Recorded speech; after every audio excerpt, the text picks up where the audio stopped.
Twende katika Matendo ya Mitume sura yake ya 2 mstari wake wa 1 hadi wa 5. Mtu mmoja atusomee Matendo ya Mitume sura yake ya 2 mstari wa 1 hadi wa 5. Kwa kanuni andiko la kwanza tunasimama sote, tutasimama sote kuliheshimu neno la Mungu, alafu tutasoma na mtumishi wa Mungu. Acha tusome. Matendo ya Mitume 2:1 hadi 5. Au unaweza ishia kwa mstari wa 4. Matendo ya Mitume sura 2 mstari wa 1 hadi wa 4 tunasoma katika jina la Yesu. Amen. Hata ilipotimia siku ya Pentekoste, walikuwako wote mahali pamoja. Kukaja ghafula toka mbinguni uvumi kama uvumi wa upepo wa nguvu ukienda kasi, akaijaza nyumba yote waliokuwa wameketi. Mstari wa 3, kukawatokea ndimi zilizogawanyikana kama ndimi za moto uliowakalia kila mmoja wao. Mstari wa 4, wote wakajazwa Roho Mtakatifu, wakaanza kusema kwa lugha nyingine kama Roho alivyowajalia kutamka. Amen. Amen. Tukae. Roho Mtakatifu, tunakushukuru katika hii jioni ya leo. Tunakutegemea, tunakuamini. Bariki hili neno litakalotoka jioni ya leo. Bariki kila atakayesikia neno hili, na wewe utupe kutoka kwako, kutoka kwa Yesu Kristo. Tunakupenda Roho Mtakatifu, fundisha pamoja nasi, utueleweshe hili neno kwa jina la Yesu. Amen. Tuko kwenye semina inaitwa semina ya Pentekoste. Jina la Bwana libarikiwe.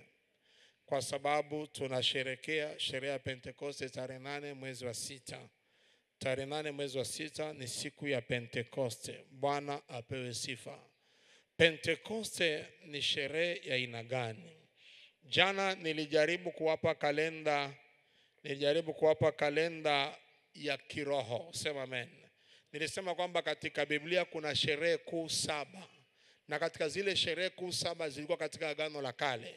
Sasa kama ni katika Agano la Kale, Biblia inasema Agano la Kale ni kivuli cha mambo itakao kuja. Na maana yake tunachokiishi sisi ni kile kilichosemwa katika Agano la Kale. Maana Biblia inasema kwamba yale yalikuwepo nayo yatakuwepo. Tulisema kwamba katika zile sherehe 7, sherehe ya kwanza ambayo inaanza ni Pasaka. Pasaka inazindua zile sherehe 7. Tukasema kwamba safari ya kinabii kila moja inaanza na msalaba, inaanza na kuokoka. Unapompokea Yesu Kristo, hapo ndipo safari yako inaanza. Maana alisema kwamba Mungu aliwaambia wana wa Israeli, Pasaka itakuwa ni mwezi wa kwanza kwenu, wokovu. When you receive Jesus, unapompokea Yesu katika maisha yako, hapo unaanza safari yako ya kinabii. Hapo ndipo unaanza siku ya kwanza, mwaka wa kwanza na mwezi wa kwanza katika maisha yako. Na unapompokea Kristo, sherehe ya pili tulisema ni sherehe ya mikate usiochachwa. Ni kwamba uarrange maisha yako, uweke chachu pembeni, uweke chachu kando. Unapoamua kuokoka, ni sharti dhambi ikae mbali na maisha yako. Jambo la tatu tukazungumzia habari ya malimbuko. Yesu ni limbuko ambaye yeye alikuwa wa kwanza kufa na kufufuka. Ina maana yake alifungua njia ya ufufuo. Na ndio maana Martha na Mariamu walisema nini? Walisema utakaporudi tunajua atafufuka. Ina maana yake mtu anapokufa ndani ya Kristo, huyo atafufulia wakati sherehe ya 5 itakapokuja, wakati wa baragumu. Tukasema sherehe hii inaitwa sherehe ya Pentekoste. Tukasema zile sherehe 7 zimegawanyika katika magrupu matatu. Grupu la kwanza tulisema ni sherehe ya Pentekoste, ni sherehe ya Pasaka, sherehe ya mikate isiyotiwa chachu na sherehe ya malimbuko. Lakini grupu la pili ni sherehe moja ambao inaitwa sherehe ya Pentekoste. Pentekoste imekuwa sherehe imejitegemea, imekuwa kama daraja inayounganisha zile sherehe zote 7. Sasa sherehe inayofuata ya 5, grupu la pili ni sherehe ya baragumu, sherehe ya utakaso na pia sherehe ya vibanda. Hizi ndo hatua 7 ya kalenda ya kinabii. Ina maana kiunabii tuko kwenye sherehe ya 4. Na hii sherehe ya 4 inakaribia kuisha, tuingie kwenye sherehe ya 5. Tunatakiwa kujua kwamba pamoja tunaokoka, tunatafuta pesa, tunatafuta kuolewa, kuoa, kupata fedha, kupata ajira, kujenga majumba, kufanya vitu vikubwa, kuwa na umaarufu, kutembea watu watujue, tutengeneze pesa ya kutosha, tuwe na makampuni, tuwe na watoto. Lakini tunatakiwa kujua kwamba vitu vyote vitapita. Sema amen. Tunatakiwa kujua kwamba kila kitu kina mwisho wake. Na Biblia inasema nini? Kuna faida gani mtu apewe ulimwengu wote mzima na aipoteze nafsi yake? Pamoja na kutafuta, pamoja na kuoa na kuolewa, wanatakiwa kuarrange maisha yako, because anytime sherehe ya 5 inaweza kutokea, baragumu inaweza ikalia, na ikalia ikukute kwamba uko tayari kumlaki Yesu Kristo mawinguni. That is why tunapokuja kanisani tunatengeneza, tuna arrange maisha yetu ili tuweze kukaa sawa, ili tuweze kufikia ukamilifu katika roho. That is why kanisa tunakuja na maumivu, tunakuja na madhaifu, lakini neno linapozidi kutoka linaponya maisha yetu. Na uponyaji unatakiwa mgonjwa pia akubali kupona. Sio daktari anayesababisha wewe upone, wewe mwenyewe ukubali kupona. Maana ukipewa dozi siku 7, ukisema mimi naishia siku 2 na unaondoka, daktari hawezi kukufunga kamba. Sema amen. Na ndio maana ukija kanisani unatakiwa wewe mwenyewe ukubali kupona. Maana unapokuja kanisani umekuja hauko vizuri. Hata tulipokuja kanisani sisi tulikuwa tunachechemea kiroho, lakini neno la Mungu likabadilisha maisha yetu. Na unapokuja kanisani ni sharti uhakikishe kwamba una change maisha yako. Na unapokuja kanisani, you are not coming here for a man, but you are coming here for Jesus. Unakuja hapa kwa ajili ya Yesu Kristo. Na ukijua unapokuja kwa ajili ya Yesu Kristo, huwezi kukatishwa tamaa na mtu yeyote na behavior ya mtu yote, kwa sababu unajua ninayemfuata ni Yesu Kristo. Biblia inasema kwamba ni kitu gani kitanitenganisha na upendo wa Yesu Kristo? Hata kama nikisemwa vibaya, hata kama nikikwaza, hata kama wakinifanyia mambo mabaya, sitaweza kurudi nyuma, kwa sababu sikuja hapa kwa ajili ya mwanadamu, nimekuja hapa kwa ajili ya Yesu Kristo. Haleluya. Haleluya kanisa. Haleluya kanisa. Mimi nimevunjika moyo kwa sababu walinisema. Mimi nimevunjika moyo kwa sababu nilisikia. Mimi nimevunjika moyo kwa sababu hawakuniombea. Mimi nimevunjika moyo kwa sababu hawajanipokea. Mimi nimevunjika moyo kwa sababu mtu alinifyonza. Wewe bado haujastahili kwenda katika ufalme wa mbinguni. Biblia inasema ufalme wa mbinguni unatekwa na mashujaa. Strong people ndio watateka. Wadhaifu, mbingu sio sehemu yao. Mbingu ni sehemu ya watu wenye mioyo migumu. Mbingu ni sehemu ya watu ambao they are ready for anything. Wako tayari kwa chochote, kwa sababu wanajua kwamba siko hapa kwa ajili ya binadamu, niko hapa kwa ajili ya Yesu Kristo. Haleluya kanisa. Sasa Pentekoste tukasema ni nini? Pentekoste tukasema hivi. Tukasema Pentekoste, hii sherehe katika lugha Pentekoste ni neno la Kiyunani. Ili neno la Kiyunani linataka kusema nini? Linataka kusema kwamba 50. Haleluya. Nataka kusema 50. Ina maana yake ni sherehe ambayo ilikuwa inasherekewa baada ya siku, yani siku ya 50 baada ya Pasaka. Na tukasema tafsiri nyingine inaitwa sherehe ya majuma. Inaitwaje? Ni kwamba inafanyika baada ya sabato 9. Tukasema 7 mara 7 ni 49. Na siku ya 50 ndio sherehe ya Pentekoste inafanyika. Ina maana yake kwa nini tunasherehekea Pentekoste leo? Tulisema tangu Jumapili tunasherehekea sherehe ya Pentekoste, tunakumbuka, na ndio maana tunataka tuwarudishe watu katika mafundisho, tuwarudishe watu katika maombi, ili watu waweze kuelewa umuhimu wa sherehe ya Pentekoste. Tuko wanadamu, mara nyingi katika misukosuko ya maisha tunaweza kupungukiwa na neema ya Mungu. Lakini tunaporudi kwenye nafasi kama hii, kwenye mikutano kama hii ya Roho Mtakatifu, ni nafasi ya kipekee ya wewe kucreate nafasi ili ujaze tena upya. Haleluya. Biblia inasema kwamba mtu wa kwenu, angalieni, mtu wa kwenu asipungukiwe na neema ya Mungu. Mtu wa kwenu asipungukiwe na nguvu ya Mungu. Mtu wa kwenu asipungukiwe, maana ukipungukiwa, Biblia inasema shina la uchungu litachipuka ndani yako. Na unajua kama mtu anapungukiwa, ishara ya mtu kupungukiwa kiroho, anatoa nyongo. Sema amen. Huwa anatoa shubiri. Unanielewa vizuri? Ukitaka kujua Jonathan, ukitaka kujua kwamba huyu mtu anapungukiwa na nguvu ya Mungu, sio kama utamwona anaenda kulewa. Utagundua kwamba kila anachotema yeye kinaharibu maisha ya watu wengi. Anatoa uchungu ndani yake, anatoa shubiri ndani yake, mwa aloe vera. Yaani ukimsikia unasikia ukakasi. Na maana hata Yesu unaweza kuachana naye, anaweza akasema kitu anaharibu imani yako.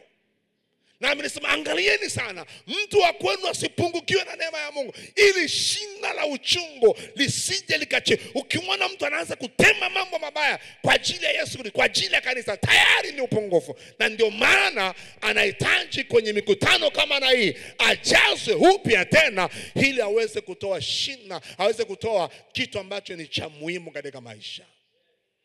Hakuna mtu anayesema ya pungukiwa wake. Asiyepungukiwa ni Mungu peke yake.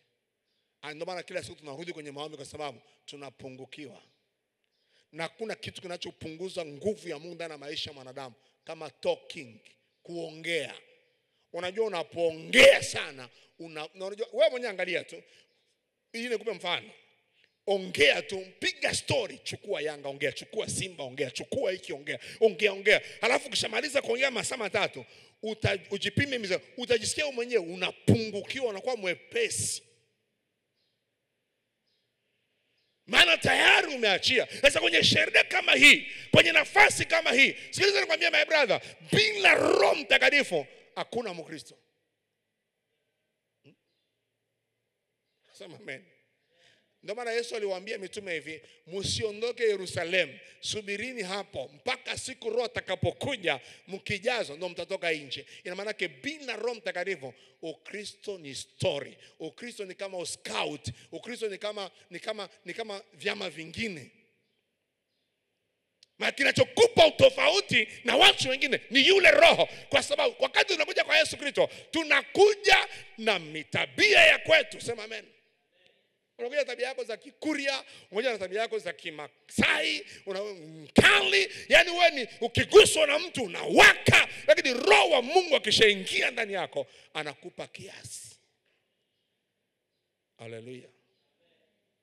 Haleluya. Na maana tunatakiwa tukumbuke kwamba siku ya Pentecost ni siku ambayo Roho Mtakatifu alishuka rasmi, akaja kukaa ndani yako, akaja kushuka ndani yako. Na Roho wa Mungu akiwa ndani yako ni transformation, ni mabadiliko. Unajua, acha nikwambie kitu. Hivi tulivyo hapa, Yesu akifungua TV arudishe tabia zetu za zamani, tutakimbiana hapa. Lakini tumebadilika kwa sababu ndani yetu kunaingia roho nyingine. Sema amen. Yaani kuna mtu unamsema, unamfanyia ujinga, anafuata anaondoka. Anasema tu Bwana akusamehe. Sio kwa nguvu yake. Sema amen. Ni kwa sababu kuna kitu kimeingia na maisha yake. Sema amen. Haleluya. Haleluya. Maana kuna watu, unajua vitu hivi hapa ndani ya kila mtu mna mnyama.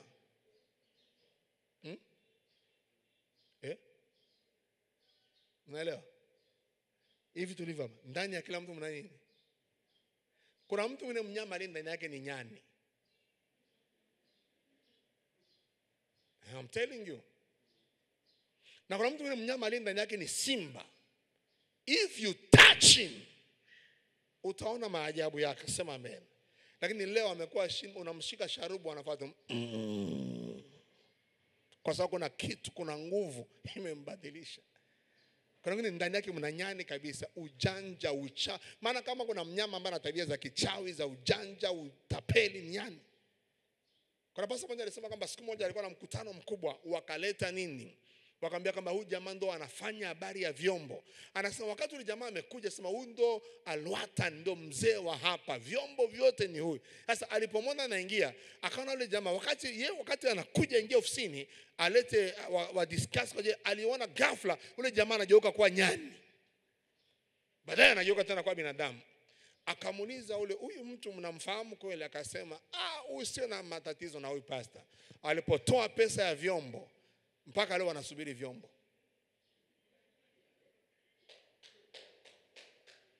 Mpaka leo wanasubiri vyombo. Nyani ameenda navyo. Sasa nani si tabia ya wizi?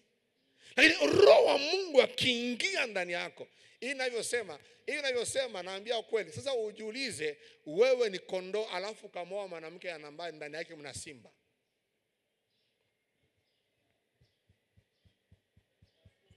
Nani atakula mwenzake? Lakini Roho wa Mungu akiingia ndani ya yule mwanamke, simba anakuwa mtulivu. Sisi tumeshuhudia kuna wanawake wanapiga watu. China mahali barikiwe. Kama yule dada yangu ananifuatia mimi, nilikuwa naona anapiga wanaume. Na ukija kichwa anakuchakaza vibaya. Lakini alipookoka amekuwa mtulivu. Ninaona mume wake anampiga makofi, anasema analia. Nikasema huyu jamaa amepata neema. Kwa sababu Roho wa Mungu ameingia na mtu. Na ndio maana kanisa ikimhitaji Roho Mtakatifu, kanisa litabadilishwa. Tusome nini? Zakaria sura ya 4 mstari wa 6. Zakaria, tunataka kuingia sasa, twende katika mafundisho ya siku ya leo. Zakaria sura yake ya 4 mstari wa 6, Biblia inasema nini? Zakaria 4 mstari wa 6, Biblia inasema, akajibu akaniambia, akisema, hili ndilo neno la Bwana kwa Zerubabeli, kusema, si kwa uwezo. Hizi ndilo neno la nini? Rudia tena. Akajibu akaniambia. Akajibu akaniambia. Akisema. Hili ndilo neno la Bwana kwa Zerubabeli. Hili ndilo neno la Bwana kwa Zerubabeli. Kusema. Si kwa uwezo. Si kwa uwezo. Wala si kwa nguvu. Wala si kwa nguvu. Bali ni kwa Roho Mtakatifu. Bali ni kwa Roho Mtakatifu. Ni kwa Roho yangu, asema Bwana wa majeshi. Haleluya. Haleluya. Haleluya. Asema hili ndilo neno la Bwana. Akanijibu akaniambia, akisema hili ndilo neno la Bwana kwa Zerubabeli, kusema si kwa uwezo. Sema amen. Huyo alikuwa niliwa, si kwa uwezo. Ina maana yake maisha yako sio kwa uwezo ulionao, sio kwa capacity ulionayo, sio kwa degree ulionayo, sio kwa masomo ulionayo. Maana kila mtu kuna uwezo wa aina nyingi. Sema amen. Kuna mtu mwingine uwezo wake ni fedha. Kuna mtu mwingine uwezo wake ni nini? Uwezo wake ni pesa. Mwingine uwezo wake ni urembo wake. Sema amen. Kuna mtu mwingine uwezo wake ni urembo. Akisimama ni mrembo. Kweli ameumbwa na Bwana, ni mrembo. Sema amen. Anakuambia mimi na urembo wangu, don't touch me. Sasa Biblia inasema kwamba sio kwa uwezo wako, sio kwa ule urembo ulionao, sio kwa fedha ulionayo, sio kwa degree ulionayo. Sema amen.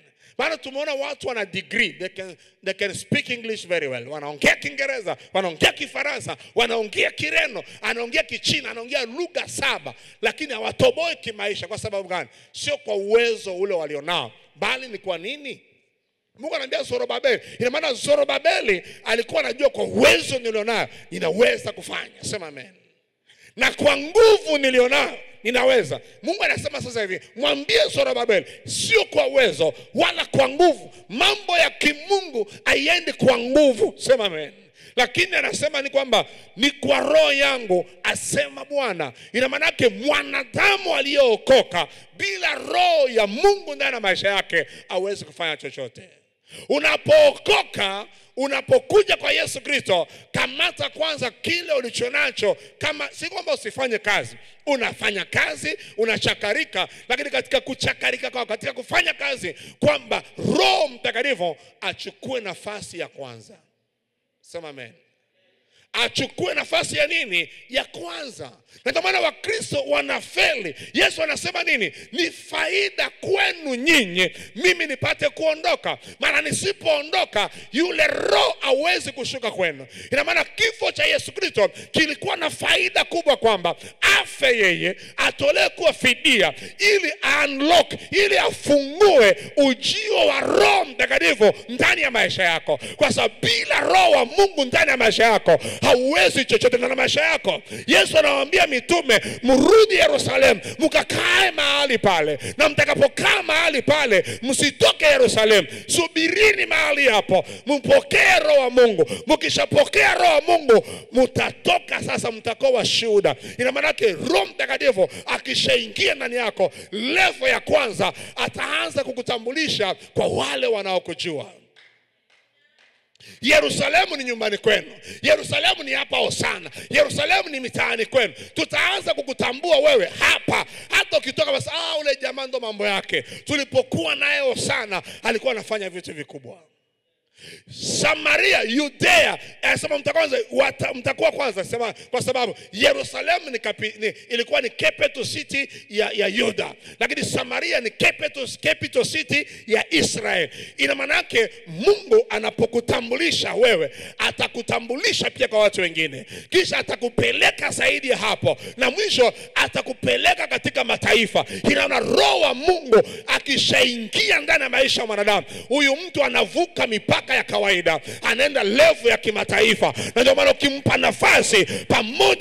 nafasi katika maisha yako, utaenda mataifa. Utake usipotaka utafika mataifa, kwa sababu Roho wa Mungu hayuko roho wa mahali pamoja. Kwanza anaanza Yerusalemu, anakwenda Samaria, anakwenda Judea. Samaria ni mataifa, na anakupeleka misho ya nchi. Mimi nchi nyingi nimeitembea, baba yangu hakujawahi kufika, ni kwa sababu ya Roho Mtakatifu.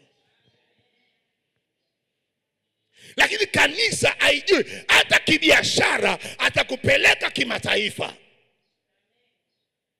Hata watoto wako hatawapeleka kimataifa. Lakini tatizo linakuja, unatambua nguvu ya Roho Mtakatifu ndani ya maisha yako. Unaitambua Pentekoste. Pentekoste anataka kutuambia kwamba sio kwa nguvu zako wala kwa uwezo wako, bali ni kwa Roho Mtakatifu.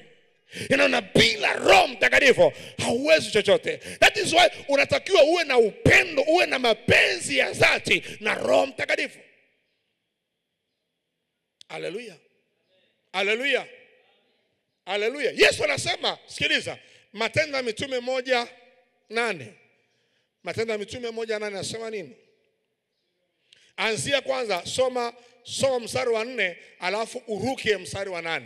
Matendo ya Mitume 1:4 inasema, hata alipokuwa amekutana nao, hata Yesu alipokuwa amekutana nao kwa Galilaya, aliwaagiza wasitoke Yerusalemu. Aliwaambia, mtakaporudi Yerusalemu msiondoke mahali hapo, bali waingoje ahadi ya Baba. Sasa mtaisubiria ahadi ya Baba mahali hapo, ambayo mlisikia habari zake kwangu. Ambayo mlisikia. Maana Roho Mtakatifu ilikuwa ni habari tu, lakini ilikuwa bado haijakuwa reality, ilikuwa bado haijakuwa ni uhakika. Mstari wa 8 inasema, lakini mtapokea nguvu. Lakini sasa mtakapobaki hapa Yerusalemu mtapokea nguvu. Haleluya. Akisha kuajilia juu yenu Roho Mtakatifu. Roho Mtakatifu. Nanyi mtakuwa mashahidi. Nanyi mtakuwa mashahidi. Mashahidi wangu katika Yerusalemu. Na katika Uyahudi wote. Katika Uyahudi wote. Na Samaria. Na hata mwisho wa nchi. Na hata mwisho wa nchi. Kanisa, Yesu ndo amewasisitizia kwamba msitoke, subirini, mpokee ahadi. Na ile ahadi imekuja kutimilika siku gani? Imekuja kutimilika siku ya Pentekoste. Kitu ambacho Yoeli alitabiri kimekuja kutimilika kwao. Sasa unajua, adui shetani ameondoa ile sherehe, ameondoa ile shauku ya Roho Mtakatifu ndani ya Wakristo na kuleta mavitu mengine. You can't replace the Holy Spirit. Huwezi kumbadilisha. Amekuja na mafundisho mengine ya uongo. Unajua Biblia, usiongeze wala usipunguze. Roho Mtakatifu ametolewa ndani ya makanisa. Amewekwa kando. Acha nikwambie kitu. Amewekwa kando. Jina la Bwana libarikiwe. Na wanapomweka kando, wanambadilishia na mavitu. Ndio maana unakuta church, watu wanaenda kanisani every day, lakini wanatoka mapepo kila siku. Watu wanaingia kanisani kila siku, lakini wamechakaa, wana utukufu. Sikiliza, hata kama una fedha, kwa sababu Roho wa Mungu yuko ndani yako, kuna glory juu ya maisha yako. Kuna mvuto, hata mtu akiona anasema ni Mkristo. Lakini unakosa roho wa Mungu kila siku na church, inakuwa ni kwamba mafundisho ya uongo imeingia. Watu wanambadilisha Roho Mtakatifu na mawe, wanambadilisha na jiwe jeupe na jiwe jeusi, jiwe jekundu, mafuta ya mlimani, mafuta ya bondeni, mafuta ya msituni, mafuta maji ya upako na vitu vingine. Sawa, Roho Mtakatifu, Biblia inatufundisha pia kutumia mafuta. Kwa wakia niko naomba kwenye odi, akisababu umeomba mtoto wangu akafufuka tena akawa mzima. Mimi kwenye odi nifika, nilikuwa zangu Dar es Salaam, niko hapo sana.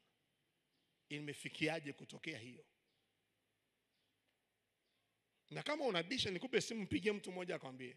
Kama kuna mbishi mmoja, alete simu afu mpigie wale watoto wao atakwambia. Na kama unabisha, nikupigie yule ambaye aliniona Yesu Kigali, niko kwenye ibada na minister nafanya huduma, umpigie simu akasikie. Ina maana yake tunafikia viwango Roho Mtakatifu tunamweka kwenye box. Ina maana mtu akija kwenye ibada ya nini, akija kwenye semina ya Roho Mtakatifu, huwa anajua kwamba tukimaliza hapa watanipa chupa ya mafuta. Na tukiwa na hivyo, unajua, acha niwaambie ukweli, tukifanya ibada ya makolokolo hata kutoa mnatoaka sana. Na tukifanya ibada hivi ninavyosema hapa, ibada za design hii, hautatoa hela. Kwa sababu hautaki ukweli, unataka kudanganya. Na tuwezi kudanganya, maana tutakosana na Mungu. Tutakwambia ukweli, usipokubali utajua mwenyewe. Sema amen. Kanisa siku za mwisho, ukiwaambia ukweli wanakuita tapeli, ukiwatapeli wanakuita mtakatifu. Hata ukiwaambia watu tutoe kwa ajili ya semina, they cannot give the money. Hawezi kutoa pesa, wanajua wanaibiwa. Lakini ukitengeneza vitu vya ajabu, they can give money. Hapo anasema mimi I will be a millionaire. Millionaire kwa babu yako, kwa Mungu. Kuna kanuni ya kuwa millionaire. Sema amen. Wewe kila siku unakuja hapa unatoa buku, unaacha 10,000 mfukoni. So unasema umejazwa na Roho. Hata sadaka inadirectiwa na Roho Mtakatifu. Sema amen. Roho anaweza kukwambia leo ukatoe sadaka 100,000. Leo ukatoe 1 million. Ushawahi kuelezwa Roho ashazungumza na kuhusu sadaka? Anakuzungumzia sasa, nilimwona yule ni mchawi, nimemwona ameruka juu. Wewe unataka wachawi tu, hujawahi kuona mambo mengine? Halo? Niko nasema hivi, ili wiki mimi niko nakuandalia tu. I'm not a main speaker. Wale kwenye hii semina mimi sio mhubiri maalum. Mimi natengeneza njia, wahubiri maalum wanakuja. Sema amen. Wanakuja na watengenezea njia ili watakapoanza kuongea ukubali viingie na ubadilike. Dada, usitoki hapo umejazwa nguvu ya Mungu. Asa mtapokea nguvu. Jina la Bwana libarikiwe. Ni maana Roho Mtakatifu ni power. Sema amen. Na kama ni power, unaishia tu kunena kwa lugha. Yaani mtu akishangilia kwa lugha, haleluya, haleluya, haleluya. Akitoka ibadani, ibada ya leo ilikuwa poa sana.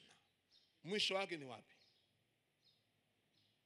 Tusome Petro wa pili, sura yake ya kwanza mstari wa 3.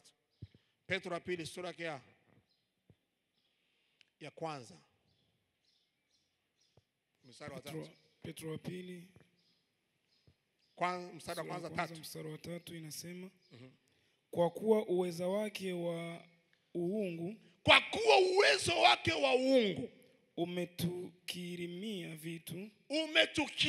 vitu vyote vipaswavyo uzima na utauwa. Vipasao uzima na nini? Na utauwa. Hii haisemi vizuri, acha nikusemee, sikia nikusemee version hii.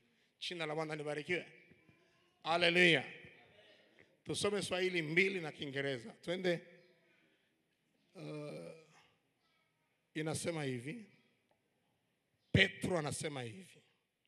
Fata ile andiko vizuri sana leo, itakupa hasira ya kiroho. Petro anasema hivi. Petro wa kwanza sura yake, Petro wa pili sura yake ya kwanza mstari wa 3. Nasoma hivi. Kwa uwezo wake wa kimungu, tusema moja. Kwa uwezo wake wa kimungu, Mungu ametujalia mambo yote tunayoyahitaji ili tuishi maisha ya kumcha Mungu kwa kumjua yeye aliyetuita tuishi utukufu na wema wake yeye mwenyewe. Sema amen. Sikia, Sikia sasa Kiingereza anasema hivi. Jesus are the power of God. And his power. Sikiliza. Jesus as the power of God. Kisha anasema hivi. And his power has given us everything we need to live a life devoted to God. Hallelujah. Inasema hivi, Yesu ana power, ana nguvu. Na nguvu yake inatupa kila kitu kinakachotuwezesha tuishi maisha ya kumcha Mungu. Sikiliza nikwambie, watu wengi leo wanafanya dhambi kwa sababu gani? Kwa sababu kuna vitu wana miss katika maisha yao. Nasema ongo. Anakosa fedha, anaanza kutapeli, anaanza uongo. Anakosa mume, anaanza kufanya mambo ya ajabu ajabu. Anakosa ajira. Lakini Biblia inasema kwamba Jesus has power, and his power has given us everything we need for us to live a better life. Ina maana yake nguvu ya Mungu inatupa kila kitu chote kwa ajili ya sisi tuishi maisha inaomcha Mungu na kumjua zaidi. Ina maana yake nguvu ya Mungu ikishuka ndani ya maisha yako inaweza kukupa kazi. Tusome andiko lingine ile haujanielewa nasema nini? Twende katika Waefeso sura yake ya 3 mstari wa 20. Waefeso 3:20 inasema atukuzwe.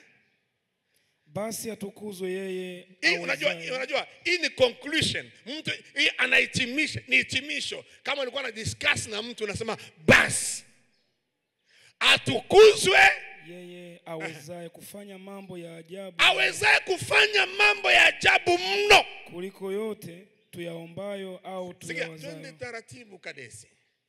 Turudie tena mstari. Basi atukuzwe yeye. Basi atukuzwe yeye. Awezaye kufanya mambo ya ajabu. Tena sio ajabu tu, maajabu mno. Ina maana atukuzwe yeye Mungu anayeweza kufanya mambo ya ajabu. Ina maana zaidi ya maajabu, afanyaye mambo ya ajabu mno. Kuliko yote tuyaombayo. Ina maana anaweza kufanya hata zaidi ya maombi. Ina maana kama alikuwa naomba 100,000, there is a God who can give you millions of money. Anakupa zaidi ya mamilioni. Yupo ule Mungu. Na atakupatia vile vitu. Au tuyawazayo. Na ina maana Mungu anaweza pia kujibu zaidi ya mawazo yako. Ina maana ningepata hata kodi ya 200,000. Ina maana Mungu anaweza kukupa 1,000,000. Sasa yale yote anayafanyaje? Kwa kadiri ya nguvu itendayo kazi ndani yetu. Ina maana hiyo inakuja kwa kadri, kwa kiwango. Sema amen. Maana ukiwa na kiwango kadogo usitarajie matokeo makubwa.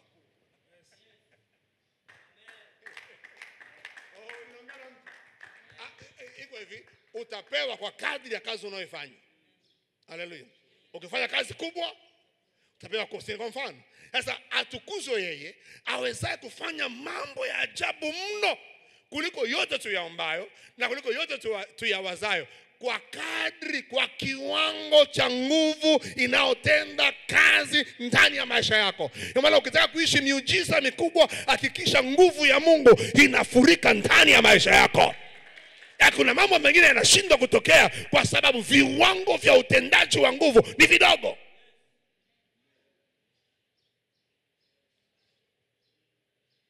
Maana nguvu ya Mungu inakupa kila kitu. Sasa una nini ndani yako?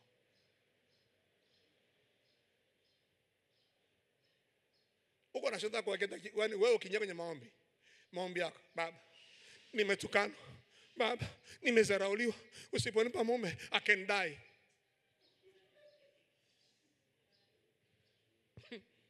Wewe mwambie Mungu, give me power. Ingia kwenye maombi wiki nzima, tafuta nguvu ya Mungu. Ukitoka nje unashangaa dada Bwana Yesu asifiwe, utaona dada Bwana Yesu asifiwe inakuwa mingi. Lakini wewe unapambana na makeup. Unaondoa nyusi. Unaongeza kope. Unaongeza kucha. Unabadilisha nywele inakuwa za blue.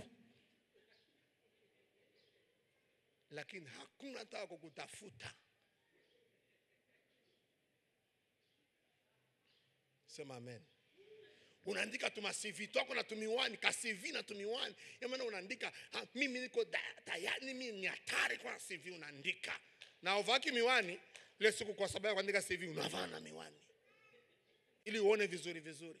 Unabeba makamusi makubwa ya Kiingereza hapa. Unatafuta maneno ambayo itaconvince, unaandika inagonga mwamba. Maana kuna power. Hakuna nguvu inaweza kusababisha mambo ya ajabu mno katika maisha yako. Sikia, tusome nini? Tusome Luka sura ya kwanza mstari wa 35 anasema nini? Luka sura ya kwanza mstari wa 35. 1:35. 35 inasema. Malaika akajibu akamwambia. Malaika akajibu, anza kusoma kwanza 30 na 34. 34 inasema. Mariamu akamwambia malaika. Mariamu akamwambia ule malaika Gabriel, wewe malaika Gabriel, unasemaje mimi? Sikiliza, unasemaje mimi nitabeba ujauzito? Soma bali. Litakuwaje neno hili? Itawezekanaje mimi bikira sijaolewa bado nabebaje ujauzito? Maana sijui mume. Maana mimi kwanza mume simjui. Malaika akajibu akamwambia. Tawezaje kubeba? Malaika akajibu akamwambia. Roho Mtakatifu atakujilia juu yako. Atakujilia juu yako. Na nguvu zake aliye juu. Zitakufunika kama kivuli. Kwa sababu hiyo hicho kitakachozaliwa. Achia tu hapo, sema amen. Mariamu, malaika anakuja, sema amen. Anafika, salamu Mariamu. Mariamu, salamu gani hii? Akasema umejaliwa neema kuliko wanawake wote. Wewe utazaa mtoto. Huyo mtoto ataitwa Emmanuel hivi na hivi na hivi. Mariamu akasema, what? Inawezekanaje mimi nizae mtoto? Kwanza mimi ni bikira, mume simjui, ninafikiaje? Akasema don't worry, Roho wa Mungu atashuka juu yako, na akishuka juu yako utafunikwa na uwezo wa Mungu, na ule uwezo wa Mungu utakapokufunika mtoto atazaliwa. Kisayansi haiwezekani mtoto azaliwe bila mume. Maana katika mtoto katika mtoto kuna chromosome ambazo zinatoka kwa baba na zinatoka kwa mama ili wachangie wafanye mtu. Lakini hiyo siku alikosa chromosome ya baba, lakini alizaliwa mtu hatari sana. Na huyo mtu aliyezaliwa amezaliwa kwa upako wa Roho Mtakatifu. Ina maana nguvu ya Mungu haizalishi vitu vya kijinga, inazalisha vitu vikubwa. Ikileta ndoa, inaleta ndoa from heaven. Unajua kuna ndoa nyingine inaletwa na urembo. Kwa ndoa zingine zinaletwa na urembo. Urembo ukiharibika. Kuna ndoa zingine zinaletwa na shape. Shape zikiharibika. Kwa ndoa zinaletwa na kazi. Kazi ikiharibika. Lakini kuna ndoa zinatoka mbinguni. Sema amen. Mulale na njaa mpo. Shape iharibike mpo. Hata mkipauka mpo. Hata mkitupa nje mpo. Kwa sababu kuna nguvu imewashikilia. Sasa kanisa pahali pa kutafuta nguvu za Mungu, Biblia inasema hivi, sikia kitu kimekuja. Biblia inasema hivi, tafuteni kwanza ufalme wa Mungu na haki yake, na yote mtafanya nini? Tazidishiwa. Biblia inasema nini sasa? Wakorintho wa pili nafikiri ni 4:20 nasema hivi, ufalme wa Mungu hauko katika maneno bali katika nini? Katika nguvu. Tusome. Maana ufalme wa Mungu ambao tunataka kutafuta ni power. Wakorintho wa pili 4:20 Biblia inasema. Wakorintho wa pili. Wakorintho wa kwanza 4:20. Wakorintho wa kwanza 4:20 Biblia inasema, maana ufalme wa Mungu hauwi katika neno, hauwi katika maneno, bali katika nguvu. Bali katika nini? Sasa Kiingereza anasema vizuri sasa, the kingdom of God is not the matter of talking, sio mambo ya kubwabwaja, but the matter of power. Maana unapoeleza utafuta ufalme wa Mungu, tafuta power. Ukitafuta power, mambo ya ajabu mno inaanza kutokea ndani ya maisha yako. Kuna mtu alijazwa kama mwaka jana, ndio alicheka kadalili kakujazwa, haleluya, na imeishia hapo. Watu kijazwa wanaangalia tu, hao nao vipi? Hao nao haelewi. Sasa huyu anatarajia kuona mambo ya ajabu mno? Hamna. Na mwingine anaenda kwa lugha usababisha zoea. Shandalala, shandalala, shandalala, kama mtu anapiga kelele tu. Halo? Halo? Sikiliza, jambo la kwanza nguvu inayofanya, nataka niishie hapo. Kitu cha kwanza, nguvu ya Mungu inaposhuka ndani ya maisha yako. Roho anaposhuka, anapoachia hiyo nguvu. Jambo la kwanza ni nini? Luka sura ya 4 mstari wa 14 au 15. Anzia. Sikiliza. Luka 4 mstari wa 14. 14 Biblia inasema, Yesu akarudi kwa nguvu za Roho. Yesu akarudi amejaa nguvu za Roho Mtakatifu. Akaenda Galilaya. Akaenda Galilaya. Habari zake zikaenea katika nchi zote. Habari zake zikaenea katika nchi zote. Kando. Unasikia kanisa? Ili habari yako ienee duniani kote. Amen. Power. Amen. Kuna mtu mmoja usana anaimba, anaitwa Kadesi. Ule mtu ni hatari sana. Sasa leo tunafoka tu, sio vibaya kupromote kwenye Instagram nini. Lakini promotion iko katika giza. Tafuta nguvu ya Mungu mahali pale. Ukitoka pale, ile nguvu ya Mungu itakayojidhihirisha ndani yako. Inaweza kufanya mtu mmoja au kaimba tu akasema chukua hii gari.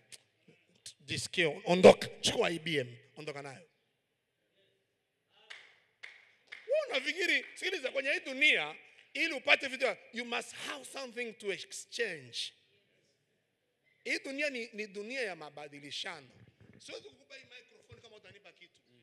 Siwezi tu nitoe tu funguo yangu tu kwa sababu una sura nzuri. Inatakiwa pawe na kitu ambacho kinaweza kunivutia niachie kitu kwako. Hii dunia ni kubadilishana. Sio dunia kuja unabadilisha, una exchange nini? Unawapa watu nini ili wakupe vitu? Sasa Yesu akarudi amejaa nguvu kubwa za Roho Mtakatifu. Inasema kwamba habari yake the news spread, imetawanyika. Kila kona wanazungumzia habari yake. Ukijaza Roho Mtakatifu, habari yako inaweza kufika hata Marekani. Kuna mwanamke mmoja kwa sana pale, mwanamke akuoa. Uje uoe huku, wanamwambia ule dada ndo akuoa. Jamaa anatoka Marekani anavutwa mpaka huku. Kuna watu wanaweza kupanda ndege 3 ili waje kukuona wewe. Sasa kanisa imesahau kitu. Mimi napenda sana kuwa smart. Mimi sipendi masantura kabisa. Sipendi kuvaa mavitu ya ajabu. Ile utanihurumia kabisa.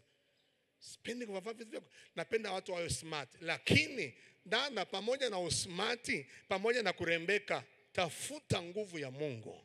Mwachie Roho Mtakatifu atawale. Ofisini kwenu tafuta nguvu ya Mungu. Wewe unatafuta connection, na unazo, na namba ya mbunge, una namba ya waziri, una namba ya nani, ya katibu mkuu, lakini zile connection hazifui dafu.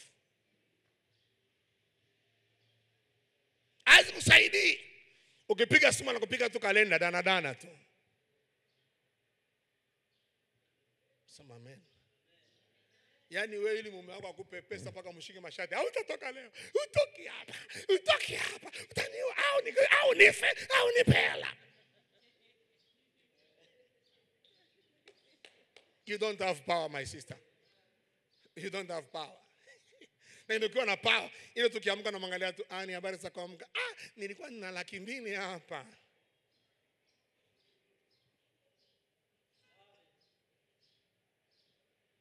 Habari yako inatawanyikaje? Biashara yako itajulikanaje? Watu wanaenda, sikiliza, mtu anaenda kubeba kakichwa ka nguruwe, amekuja kuzika mbele ya duka lake. Watu wote wamekaa pale mlolongo, wanasubiri kununua. Na wewe Mkristo unasimama pale kwa sababu una kakichwa ka nguruwe kako pale. Sasa wewe una Roho Mtakatifu unanena kwa lugha, uko pale tena ndio unakuwa msomaji mzuri wa Biblia ofisini kwako. Mathayo sura ya 1 unasoma. Kwa sababu huna wateja. Kwa hiyo nimemaliza Biblia, wewe haukuwa na nia kusoma Biblia, hauna wateja.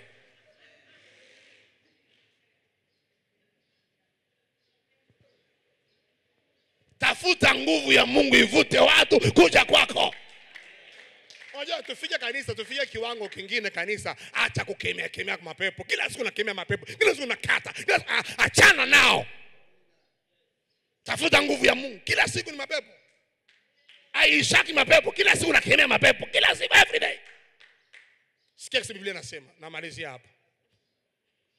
Luka 10:19. Luka 10:19.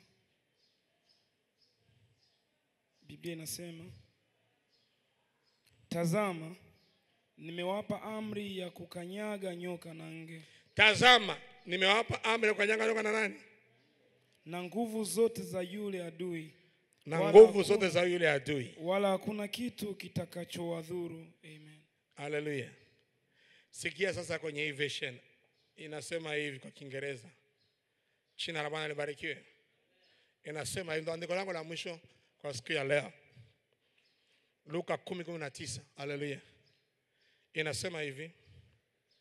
Naanzia 18. Au 19 hiyo hiyo.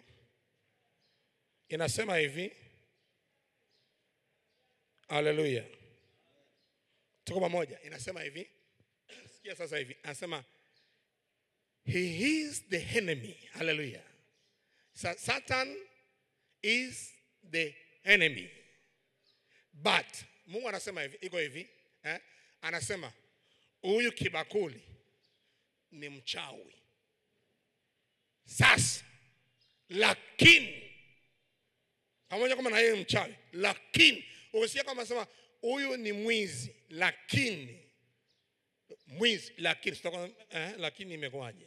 Anasema he is the enemy, but know that, jua ya kwamba I have given you more power than he is. Pastor Moses, unanielewa hapa?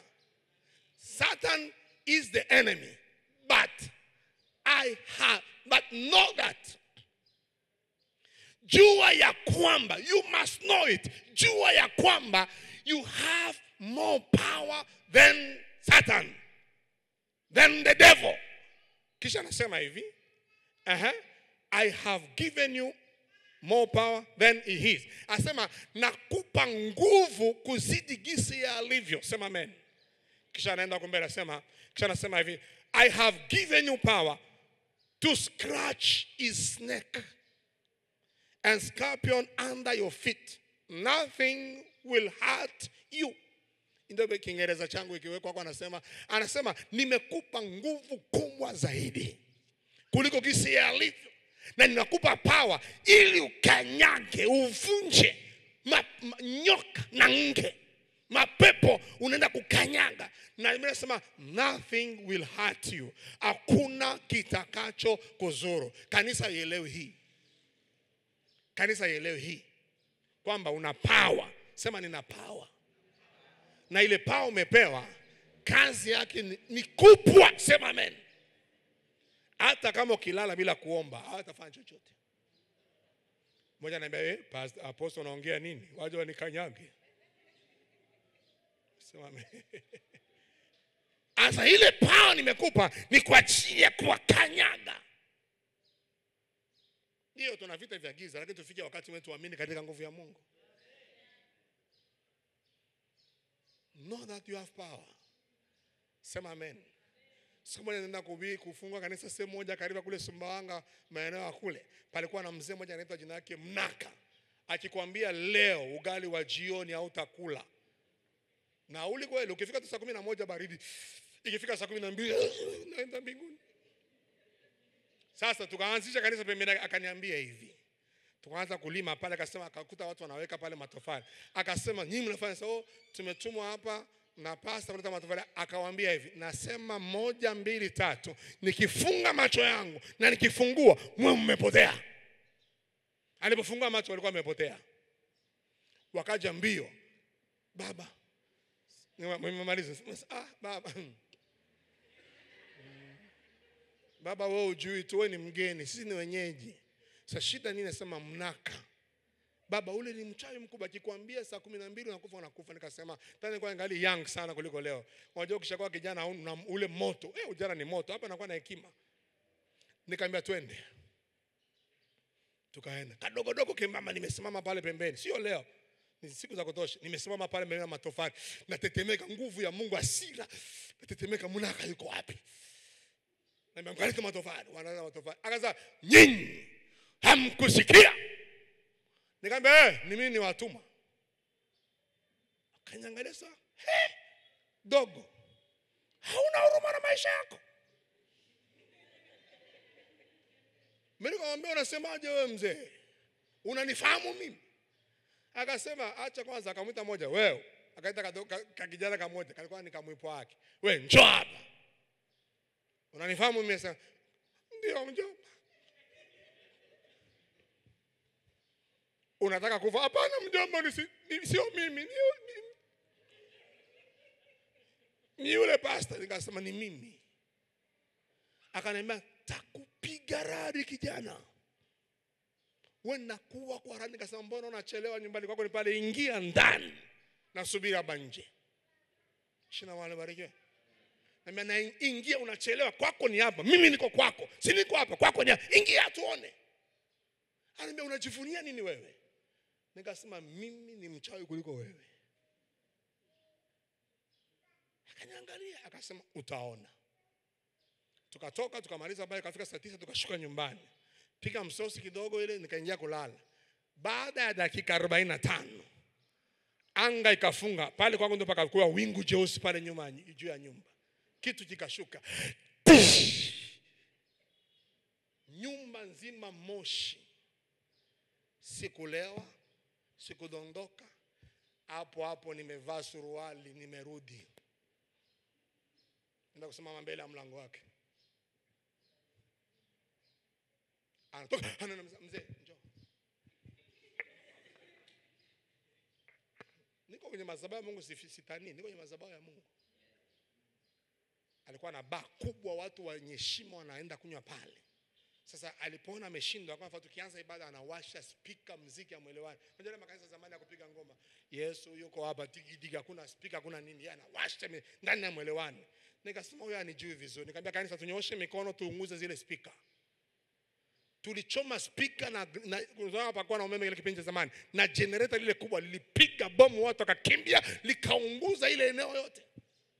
Akarudi kwenye ziwa Tanganyika, anaanza kuvua samaki na nini na ndoano, akafirisika.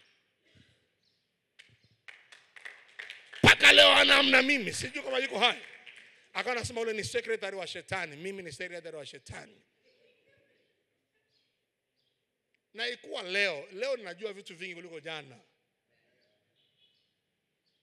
Sio leo, ni miaka kama 10 iliyopita zamani. Lakini leo najua vitu vingi sana kuliko zamani. Sasa ile nguvu ya ndani, ule nilimaliza mpaka makanisani kwa watu wanaanza. Nilifanya miezi 10 na kanisa la watu 270.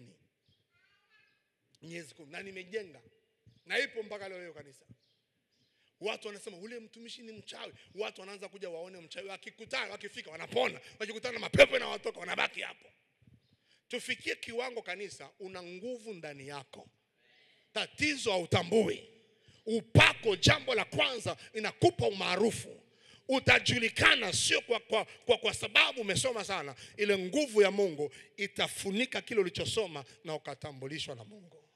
Wakati umefika, tambua nguvu ya Mungu. Anasema, you must know I have given you more power than his. Jua kwamba Roho Mtakatifu ndani yako sio biashara kunena kwa lugha imeishia hapo. Haleluya. Haleluya. Haleluya.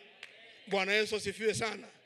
Nguvu ya Mungu, jambo la kwanza nisema pia, inakupa kila kitu unachokihitaji. Hata kama wanasema tumbo yako ametoa kizazi chote kimetolewa, the power of God inaweza kucreate kizazi kingine ukawa na watoto. Nguvu ya Mungu inaweza kuondoa kansa ndani ya mwili wako. Sema amen. Sema amen. Nguvu ya Mungu inaweza kuondoa kisukari. Nguvu ya Mungu inaweza kubadilisha system ya mwili. Ulikuwa na sickle cell, inaondoka na kuwa mtu normal. Tatizo ni kwamba tunaichukulia nguvu ya Mungu poa. Watu wakishaanza kujaza uende kwa inspector sasa.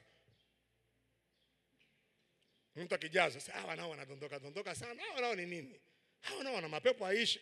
Atuanguke. Sikia, nguvu ya Mungu ikizidi sana, na mimi huyu nilio hapa, na Pastor Ima, na Pastor Shukuru chini. Oho. Mbele ya nguvu ya Mungu hakunaga upasta, au hujakutana nazo tu.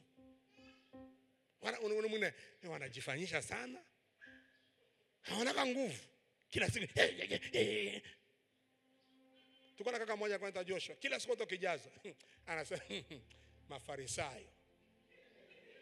Kila siku, yani ule roho wenu, mbona si atuangushaki? Siku moja, siku isiyojua Mungu. Tulikuwa tumefunga siku 3 kavu. Tumefika asubuhi tushukuru, tukanywe chai. Tunaanza kushukuru, tumechoka na maombi yetu siku ya 4. Tumeamka asubuhi, Baba katika jina la Yesu tunashika Baba, tukasa tuombe sasa roho Mungu atufunike. Tulipomuita roho Mungu Baba, kilichotokea sijawahi kukiona. Tulisikia tu chini. Alianza kunena kwa lugha kuanzia asubuhi mpaka saa 12 jioni. Akitulia njaa inamzidi, akaenda anywe maji. Akiweka tu maji, anazunguka uwanja mzima, tukasema aha. Farisayo nao unaingia kwenye kundi la Mafarisayo. Na sasa kilichotokea ndani yake, palikuwa na mkichaa wamemleta pale kanisani. Palikuwa na kichaa.